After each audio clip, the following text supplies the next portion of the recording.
வணக்கம். ஒவ்வொரு ஆண்டும் அக்டோபர் 27 முதல் நவம்பர் 2ஆம் தேதி வரை விழிப்புணர்வு வார விழா நாம் கொண்டாடி வருகிறோம். இந்த விழிப்புணர்வு வார விழாவில் லஞ்சத்தை எவ்வாறு கட்டுப்படுத்துவது என்பது குறித்த விழிப்புணர்வை மக்கள் இடத்திலும் அரசு ஊழியர்களிடத்திலும் ஏற்படுத்துவது என்னுடைய முக்கிய நோக்கம். இன்று கையூட்டு என்றால் என்ன, கையூட்டுக்கு எதிரான what are the strong pillars against corruption, கையூட்டுக்கு எதிரான என்ன சட்டத்திட்டங்கள் இருக்கிறது, கையூட்டை எவ்வாறு தவிர்ப்பது மற்றும் தடுக்கும் வழிமுறைகள் என்பதை பற்றி நான் உரையாட இருக்கின்றேன். கையூட்டு என்றால் என்ன அப்படின்னு பார்த்தீங்கன்னா, கையூட்டு, லஞ்சம், கரப்ஷன் என்ற ஒரு வார்த்தையில் சொல்லலாம். Corruption is a commission or an omission of an official act by a public servant at his official capacity. இன்னும் கொஞ்சம் முன்னாடி போய் ஆன்சன் இந்தியாவில் இருக்கிற கௌடில்யருடைய அர்த்த சாஸ்திரம் நம்ம பார்த்தோம்னா, பப்ளிக் அத்தாரிட்டியில் இருந்தவங்க 40 வகையான மோசடிகளை செய்ததாக ஒரு செய்தி குறிப்பு இருக்கிறது. ஸோ காலந்தோறும் கிரிமினல் பிரெச் ஆஃப் ட்ரஸ்ட், மோசடி, நம்பிக்கை மோசடி மற்றும் அரசு பணத்தை கையாடல் போன்ற குற்றங்கள் காலந்தோறும் நடைபெற்றுகிறது. அதற்கு தகுந்தாமல் சட்ட ரீதியான நடவடிக்கைகள் எடுக்கப்பட்டு வருகிறது. இன்னும் ஐயன் வள்ளுவருடைய வார்த்தை பிரகாரம் சொன்னால், செய்தக்க அல்ல செய்யக்கெடும், செய்தக்க செய்யாமையானும் கெடும். செய்ய வேண்டிய ஒரு அரசு ஊழியர் தன்னுடைய அலுவலகத்தில் செய்ய வேண்டிய செயலை செய்யாமல் இருப்பதற்கும் செய்யக்கூடாத செயலை செய்வதற்கும் பெறக்கூடிய தொகை லஞ்சத்தொகை என்று அழைக்கப்படுகிறது. இன்னும் ஒருபடி மேலே போனீங்கன்னா, வறுமையில் இருந்தால் கூட பிறர் பொருள் விரும்பாமை இருக்க வேண்டும் என்று வள்ளுவர் கூறுகிறார். இளன் என்று விகாமை செய்யார், புலன் என்ற புண்மையில் காட்சியவர்.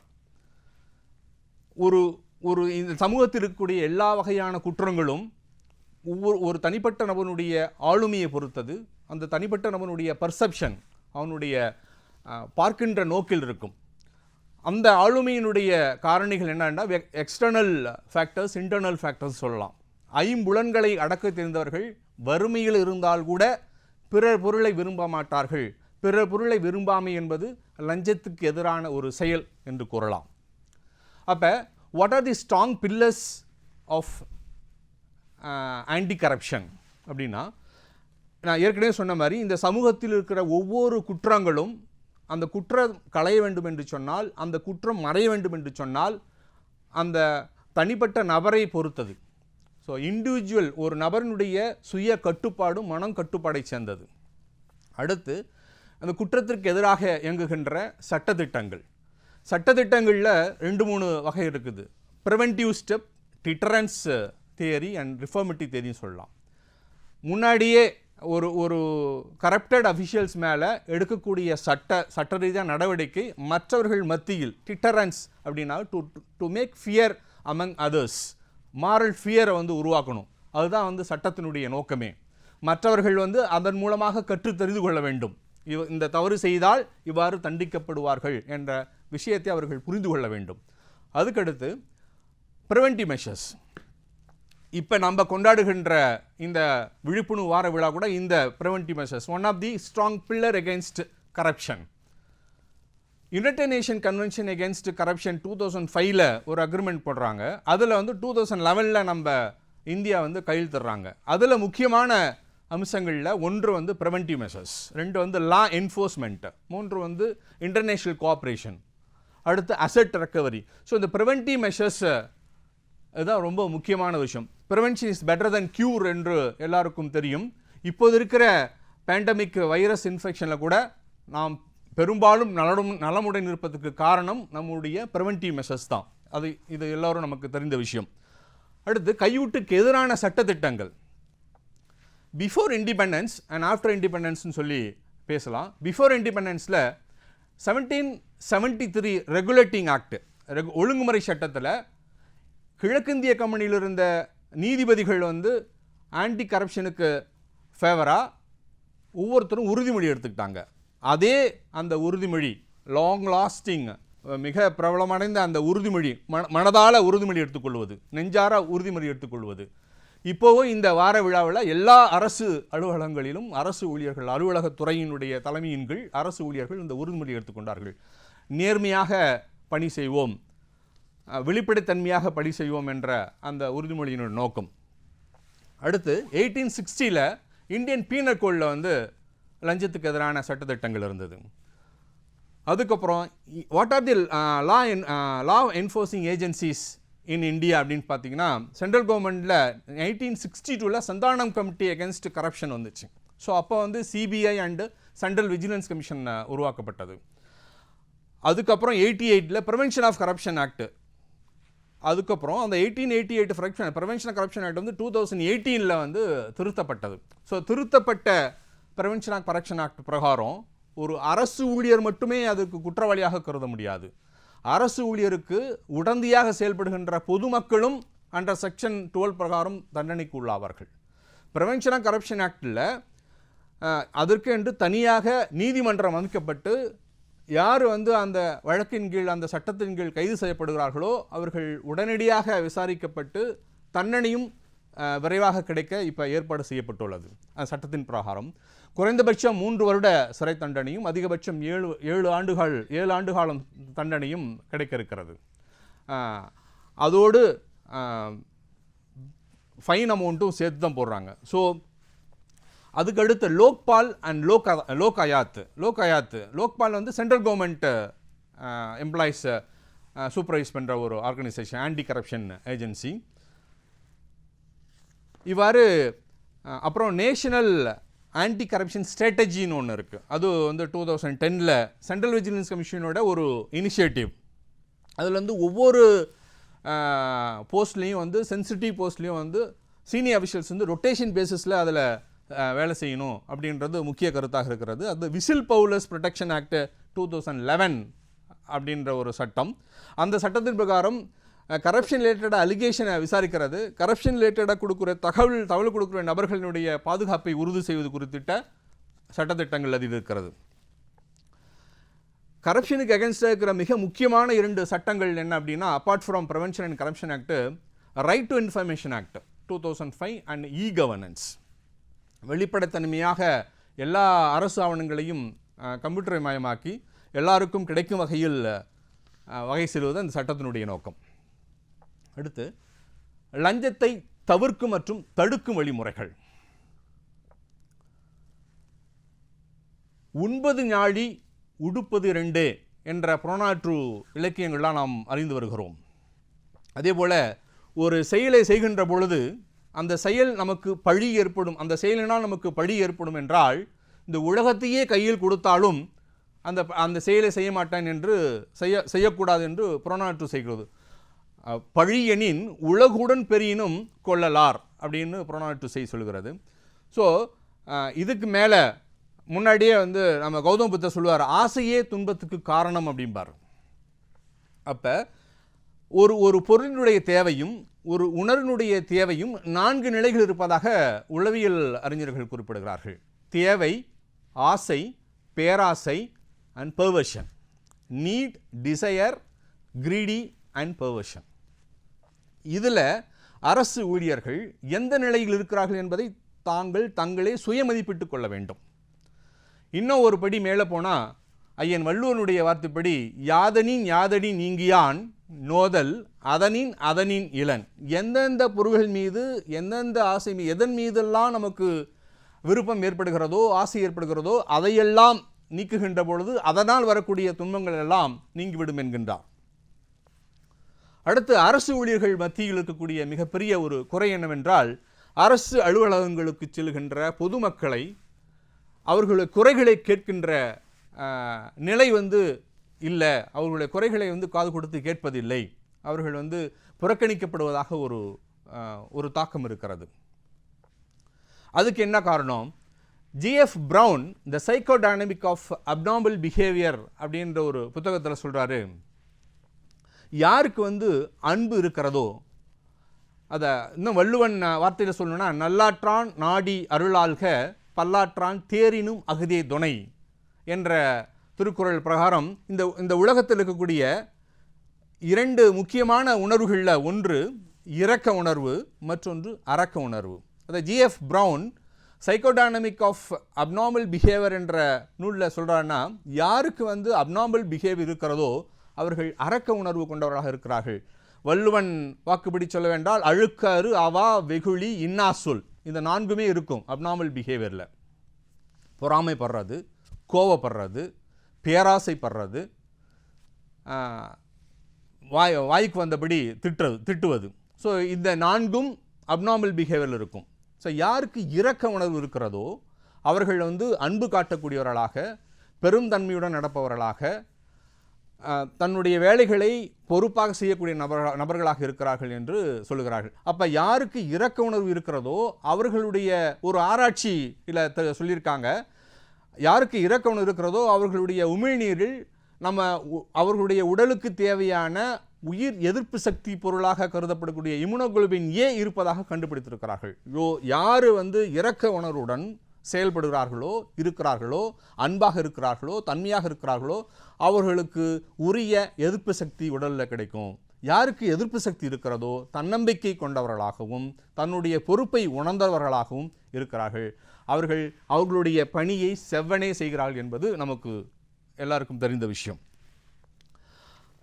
அடுத்து, அரசு ஊழியர் இருக்கவர் நல்ல நட்பை பேண வேண்டும். சிரிப்புக்காகவும் நகைப்புக்காகவும் மட்டுமே நட்பு வட்டாரத்தை வைத்திருக்கக்கூடாது.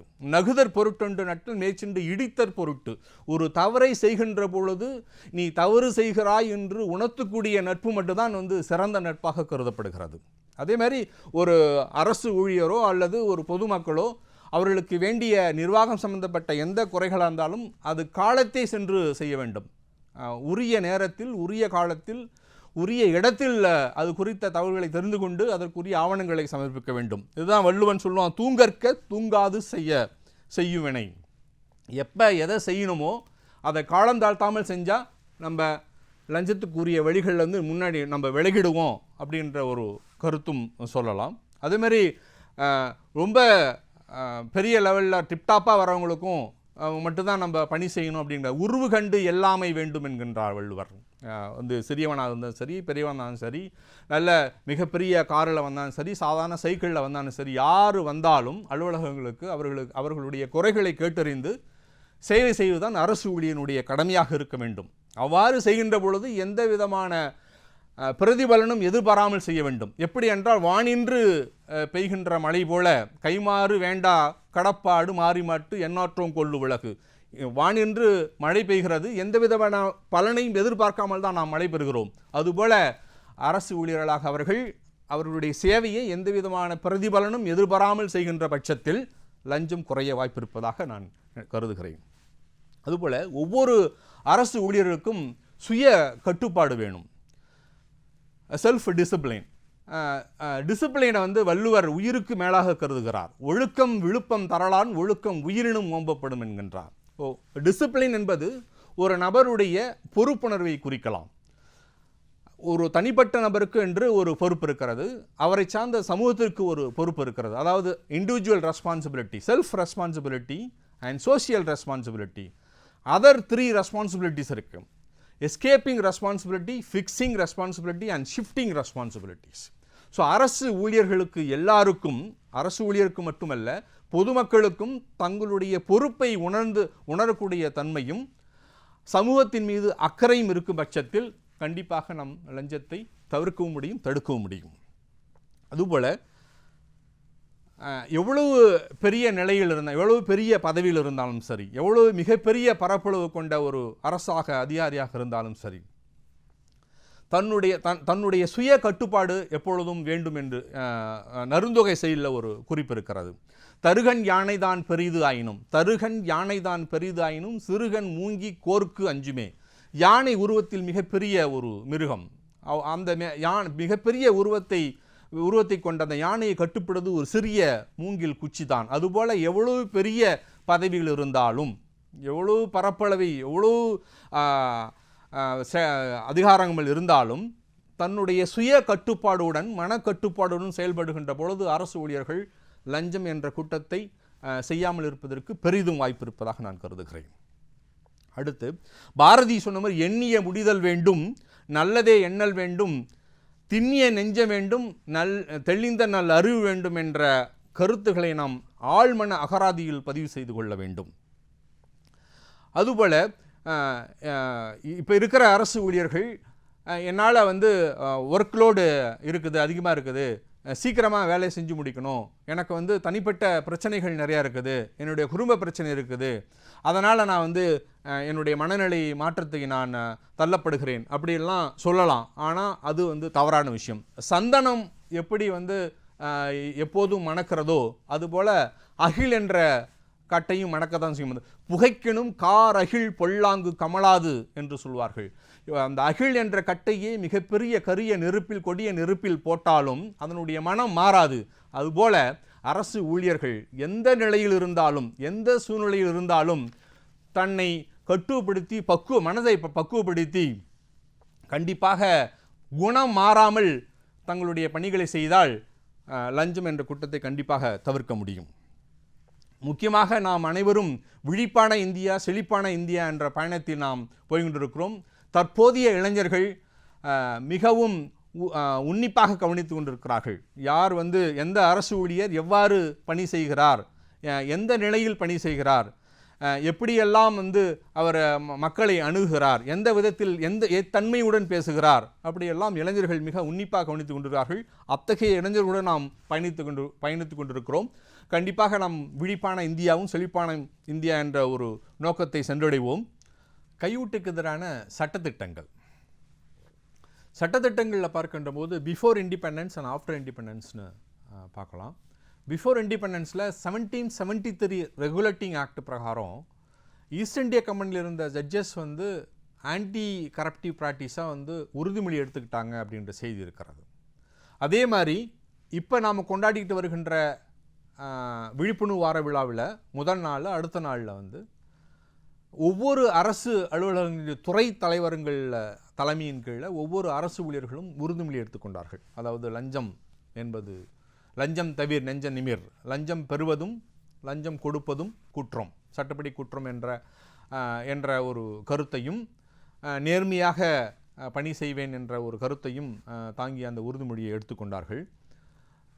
1962 சந்தானம் கமிட்டி அகென்ஸ்ட் கரப்ஷன் அப்படின்னு ஒரு கமிட்டி அமைக்கப்படுகிறது. அதில் அதன் பிரகாரம் central bureau of investigation and central vigilance commission 1963 and 64 அமைக்கப்படுகிறது. அதன் பிறகு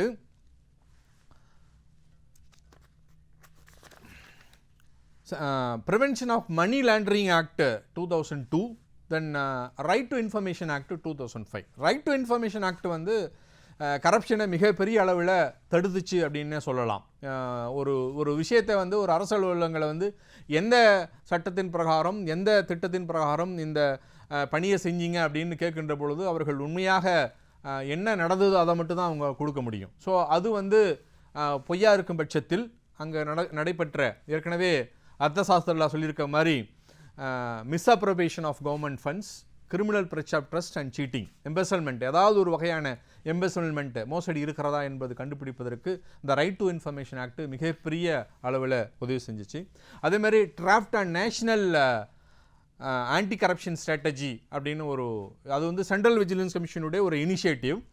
இந்த ஸ்ட்ராட்டஜியோட முக்கிய கருத்து என்னவென்றால் ஒவ்வொரு துறையிலும் ஒவ்வொரு பிரிவிலும் மூத்த அதிகாரிகள் ஒரு குறிப்பிட்ட ஒவ்வொரு வருடமும் ஒரு குறிப்பிட்ட 2 அல்லது 3 வருடங்களுக்கு பணி செய்ய வேண்டும். அதோடு மட்டுமல்லாமல் அவர்களுக்கு எந்த விதமான கிஃப்ட் ப்ளஸ் ஹாஸ்பிட்டாலிட்டி இருக்கக்கூடாது. அந்த சம்பந்தப்பட்ட துறையோட கம்பெனிஸோட அது அரசு அனுமதி இல்லாத எந்த கம்பெனியுடன் அவங்க இந்த மாதிரியான ஹாஸ்பிட்டாலிட்டி அண்டு கிஃப்ட் ஆர்டிகல்ஸ் வாங்கக்கூடாது அப்படின்ற ஒரு கருத்தும் அதில் சொல்லப்பட்டிருக்கிறது. அடுத்து விசில் ப்ளவர்ஸ் ப்ரொடக்ஷன் ஆக்ட் 2011. இந்த சட்டத்தின் பிரகாரம் கரப்ஷன் அலிகேஷன் உள்ள விஷயத்தை பர்டிகுலர்ஸ் இன்ஃபர்மேஷனை கலெக்ட் பண்ணுறதும் அந்த தகவலை கொடுக்கக்கூடிய நபர்களை பாதுகாப்பதும் இதனுடைய சட்டத்தினுடைய முக்கிய கருத்தாக கருதப்படுகிறது. அடுத்தது லோக்பால் அண்ட் லோக் ஆயுக்தா. லோக்பால் சென்ட்ரல் கவர்மெண்ட்டோட அஃபிஷியல்ஸை வாட்ச் பண்ணுற ஒரு ஆன்டி கரப்ஷன் ஏஜென்சி. லோக் ஆயுக்தான்றது ஸ்டேட் கவர்மெண்ட் அஃபிஷியல்ஸ் உடைய கரப்ஷன் ஆக்டிவிட்டீஸை வாட்ச் பண்ணுற ஒரு ஏஜென்சி. அப்புறம் கம்பெனிஸ் ஆக்ட் 2013 அதுக்கப்புறம் பிளாக் மணி ஆக்ட், தென் இ-கவர்னன்ஸ் வந்து ஒரு மிகப்பெரிய ஆன்டி கரப்டிவ் ஏஜென்சியாக செயல்படுகிறது. இது எல்லாத்துக்கும் மேலாக ப்ரிவென்ஷன் ஆஃப் கரப்ஷன் ஆக்ட் 1988 அது வந்து 2018 வந்து அமெண்ட் ஆகுது. அது திருத்தப்பட்ட 2018 சட்டத்தின் பிரகாரம் செக்ஷன் 7 பிரகாரம் எந்த அரசு ஊழியர் பிற எந்த ஒரு நபரிடமாவது அவருடைய அரசு பணியை செய்யாமல் இருப்பதற்கும் இல்லை அரசு பணியை செய்யக்கூடாத ஒரு விஷயத்தை செய்வதற்கும் நேரடியாகவோ மறைமுகமாகவோ லஞ்சத்தொகையை வாங்கினாலோ அல்லது வேல்யூபிள் திங்ஸை வாங்கிக்கிட்டாலோ அல்லது அன்டியூ அட்வான்டேஜ்னு சொல்லுவாங்க, அது பிரகாரம் செக்ஷன் 7 பிரகாரம் அந்த அரசு ஊழியர் வந்து தண்டனைக்கு உள்ளாகப்படுகிறார். அரசு ஊழியர் மட்டுமல்ல, பொதுமக்களும் அரசு ஊழியருக்கு வந்து லஞ்சத்தை கொடுப்பதற்கு மறைமுகமாகவோ அல்லது நேரடியாகவோ ஈடுபட்டால் அவர்களும் செக்ஷன் 12 பிரகாரம் தண்டனைக்கு உள்ள குற்றவாளியாக கருதப்படுகிறார்கள். இந்த பிசி ஆக்ட், அதாவது ப்ரிவென்ஷன் ஆஃப் கரப்ஷன் ஆக்ட் 2018 பிரகாரம் இதுக்கு தனியாக ஒரு நீதிமன்றம் அமைக்கப்பட்டு வழக்குகள் சம்பந்தப்பட்ட இந்த வழக்கில் சம்பந்தப்பட்ட அரசு ஊழியர்களை விசாரிப்பதற்கு துரிதமாக நடவடிக்கை எடுக்கப்பட்டு குறைந்தபட்சம் 3 வருடமும் அதிகபட்சமாக 7 வருடம் வரையும் சிறை தண்டனை கொடுப்பதற்கு சட்டத்தில் வகை செய்யப்பட்டுள்ளது. அது மட்டும் இல்லாமல் சட்டத்தில் இந்த சட்டத்திலோட மிகப்பெரிய ஒரு மெக்கானிசம் அப்படின்னாக்க, இப்போ என்னை பொறுத்த வரைக்கும் நான் விழுப்புரம் கள்ளக்குறிச்சி மாவட்டத்துக்கு பொறுப்பாக இருக்கிற ஒரு துணை காவல் கண்காணிப்பாளர், என்னுடைய மாவட்டத்தில் வந்து ஒரு புகாரை கொடுக்கணும் அப்படின்னு சொன்னாக்க 04146259 என்ற நம்பருக்கு வந்து நீங்கள் தகவலை கொடுத்தால், இந்த தகவலை கொடுப்பது வந்து உங்களுடைய ஐடென்டிட்டியில் வந்து ரொம்ப சீக்ரெட்டாக கண்காணிக்கப்பட்டு யார் வந்து தவறு செய்கிறாரோ, யார் இந்த லஞ்ச குற்றத்தை செய்கிறாரோ அந்த ஊழியர்கள் மீது உரிய நடவடிக்கை என்பதையும் எடுக்கப்படும் என்பதை நான் தெரிவித்துக் இறுதியாக, ஒரு நாளும் ஓதாமல் இருக்க வேண்டாம், ஒருவரையும் பொல்லாங்கு பேச வேண்டாம், வஞ்சனைகள் செய்வோரோடு இணங்க வேண்டாம், நெஞ்சார பொய்தனை சொல்ல வேண்டாம், மனமோன போக்கெல்லாம் போக வேண்டாம், மூத்தோர் சொல் வார்த்தைகளை மறக்க வேண்டாம் என்ற அறக்கருத்துக்களை நாம் மனதில் ஏந்தி லஞ்சம் தவிர் நெஞ்சம் நிமிர் என்ற ஒற்றை வார்த்தையுடன் சங்கப்புலவர் கபிலரின் வரிகளுடன் என் பேச்சை நிறைவு செய்ய விரும்புகிறேன். ஒன்றே செய்க, ஒன்றும் நன்றே செய்க, நன்றும் இன்றே செய்க, இன்றும் இன்னே செய்க. வணக்கம்.